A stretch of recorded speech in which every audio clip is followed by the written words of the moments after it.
तुम्हाला सुद्धा टॅनिंगचा प्रॉब्लेम झाला आहे, उन्हामध्ये जाताय, तर तुमच्या हाताला पॅचेस दिसत आहेत.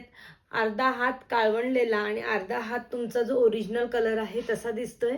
फेसवर सुद्धा खूप टॅन झालेला आहे ना, तर आज मी तुमच्या सगळ्यांसाठी एक सोप घेऊन आलेले आहे. तर हे सर्व होममेड सोप आहेत आणि ह्याच्यामध्ये तुम्हाला 100% रिझल्ट भेटणार. आणि टॅन तर रिमूव्ह होणारच, मग काही काही इचिंगचा प्रॉब्लेम असतो, तर त्यांच्यासाठी तुम्ही नीमवाला सोप यूज करू शकता. आणि टॅनिंगसाठी मी 2 व्हरायटीज ठेवलेले आहे, एक चंदनचा आहे आणि एक चारकोलचा आहे.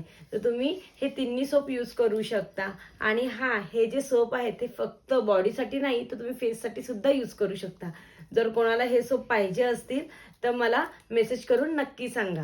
तुम्हाला हे सोप पूर्ण 100% आयुर्वेदिक असणार आहेत आणि होममेड असणार आहे. याच्यामध्ये कोणत्याही प्रकारचं केमिकल ॲडेड नाहीये. जर कोणाला पाहिजे असेल तर तुम्ही मला नक्की मेसेज करा.